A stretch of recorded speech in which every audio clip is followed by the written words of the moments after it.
Hi everyone, today we'll be going over accounts, February-March 2021, paper 2-2, question number 3. This is structured paper 2, which consists of 4 questions, 2 of 30 marks and 2 of 15 marks, and we are also given a time limit of 1 hour, 30 minutes. Since question number 3 is of 15 marks, we will be attempting to solve this question under 15 minutes. So without any further delay, let's get started. The directors of B Limited have provided the following information. We are given the statement of financial position at 31st December 2020. Alright, then we're also told that the company's revenue for the year ended 31st December 2020 was 540,000, of which 60% was on credit. Let's figure out the credit revenue or the credit sales.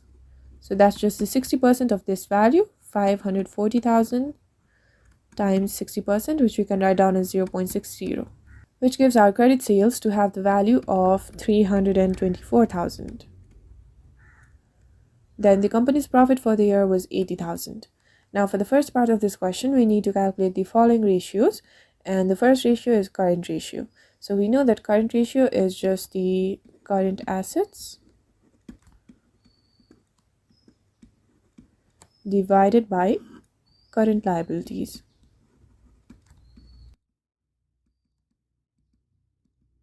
And since we are given the statement of financial position, we can easily figure out the values for current assets and current liabilities. As you can see right here, current liabilities, the total for current liabilities is 36,000. Let's record it.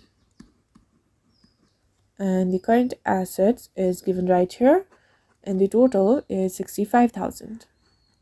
Let's write it down.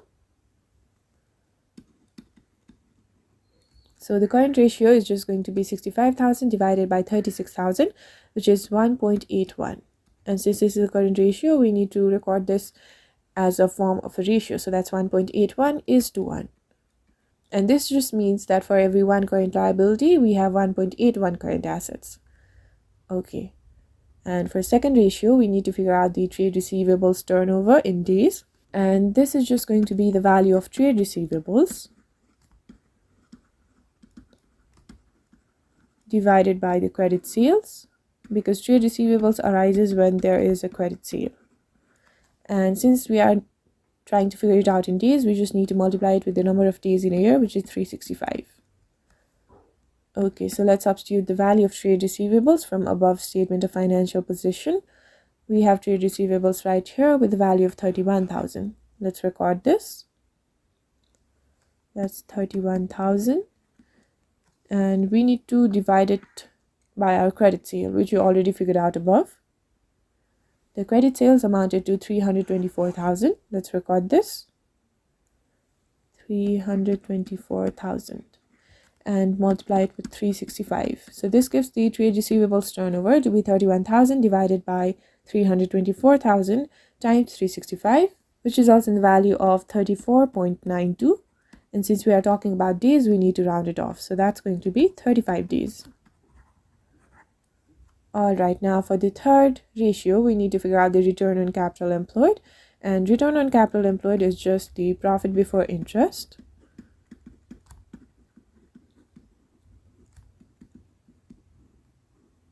divided by capital employed.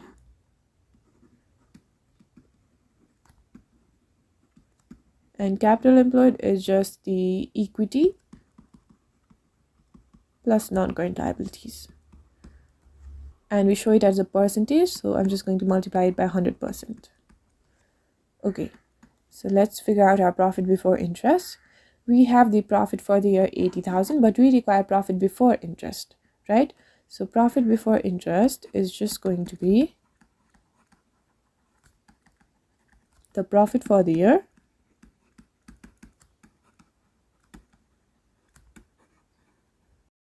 plus interest charges, because we subtract the interest charges in order to receive profit for the year. And since we are trying to figure out profit before interest, we need to add that interest back. And we already have the profit for the year of 80,000.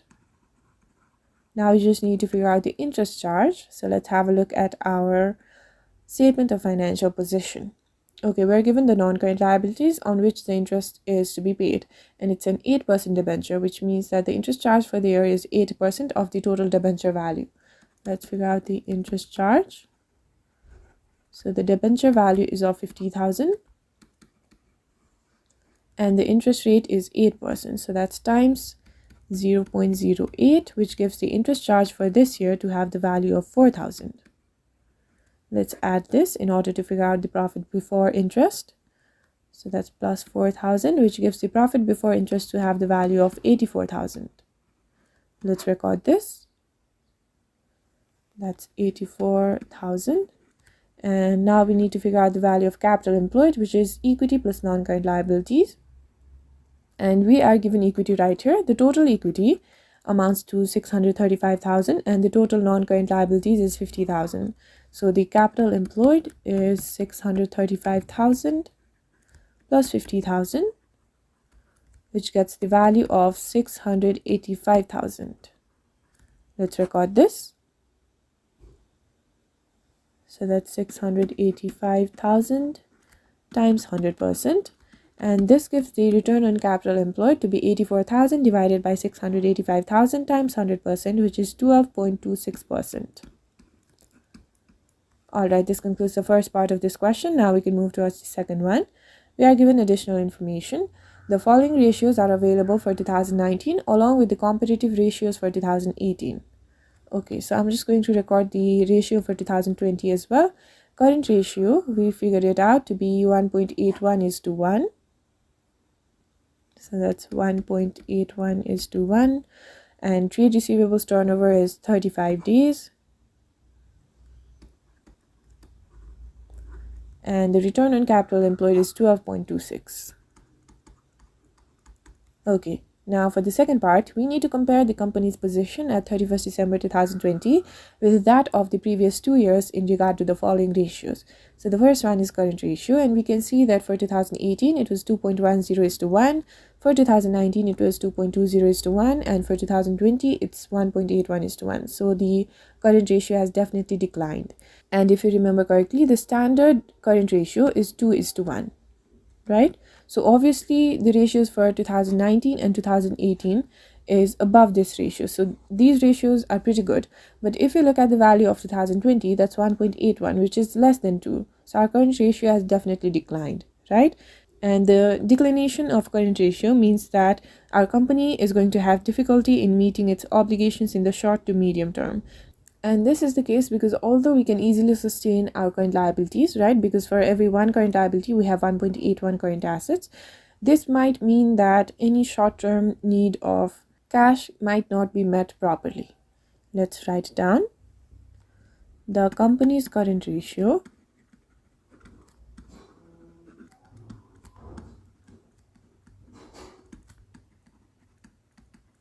having slightly improved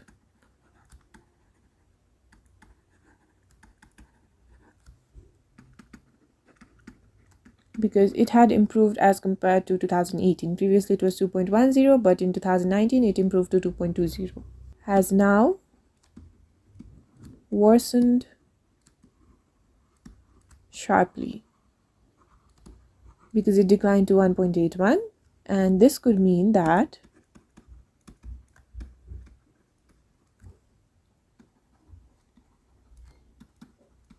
it will have difficulty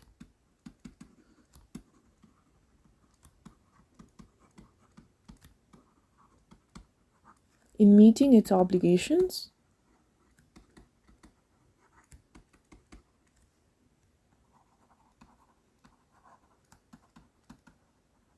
in the short to medium term.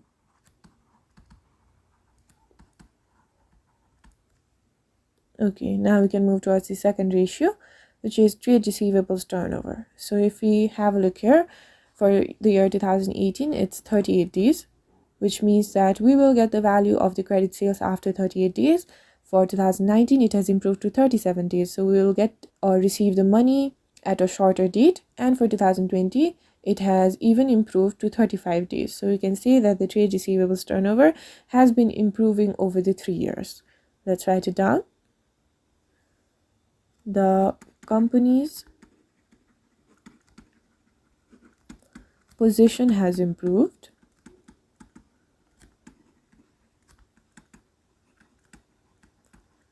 over the 3 years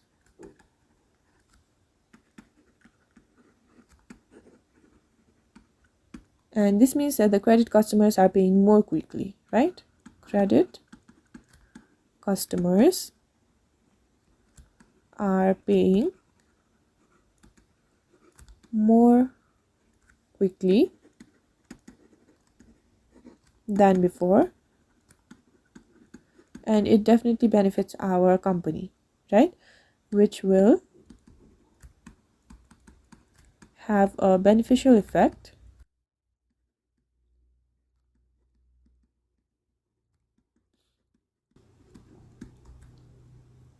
on the company's liquidity position.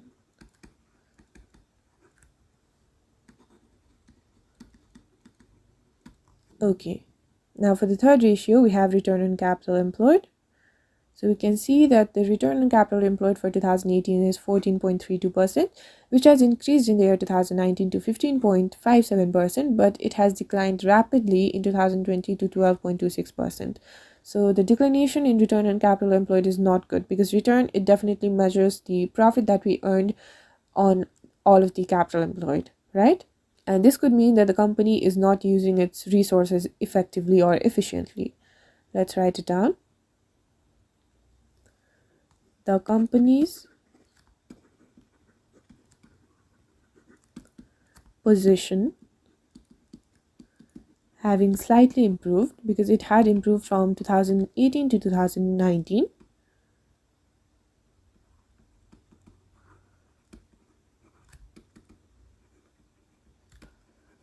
has now worsened sharply, and the company is not using its resources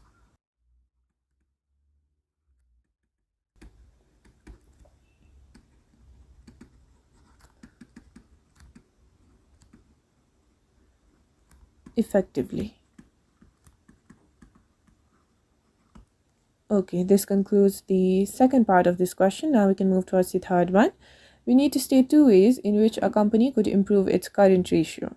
So we know that current ratio is just the current assets divided by current liabilities, and in order to improve this ratio, we either have to increase our current assets or we have to decrease the current liabilities, right? And the major component of current assets that we should increase would be cash. So in order to increase cash, the company could issue shares, right? So that would be a way. Let's write it down. Issue shares. And the second one would be to reduce any dividend payments, because that would also retain cash in the company itself, which could increase the current assets position, and overall it could improve the current ratio. Let's write it down. Reduce dividend payments. And this concludes the third part of this question. Now we can move towards the fourth one. We're given additional information. Companies compare their financial performance with that of different businesses. And we need to state three limitations of comparing the financial performance of different businesses. The very first limitation could be that the businesses may use different accounting policies, right? So if we are comparing two different businesses, one using the straight line method of depreciation and another using reducing balance method of depreciation, that definitely avoids the valid comparison, right? Let's write it down. Businesses may use different accounting policies. Okay, and then the second limitation is that whenever we are trying to compare the financial performance with a different business, we definitely compare the financial statements, right? And those financial statements are based on historical cost. So whenever we're talking about publishing a financial statement, that could take up to 8 months, right? So those published financial statements would actually refer to the performance of the company that was 8 months before. So that is also a limitation. Let's write it down. Historical cost is used to prepare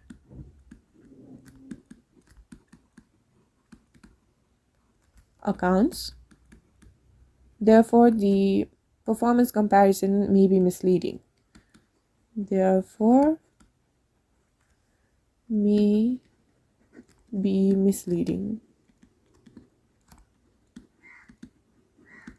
Okay, then the last limitation is that remember that all of the financial statements only include our monetary factors such as our profits, revenues, and all that, but it does not include our efficiency of the employees or whatever skills they might have, right? So these comparisons will not be including any non-monetary factors. That is a limitation. Let's write it down. There may be non-monetary factors to consider.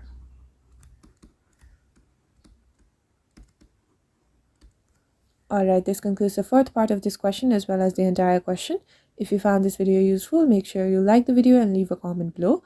And make sure you're subscribed to the channel and hit the bell icon so that you do not miss any of these videos in the future. Thank you.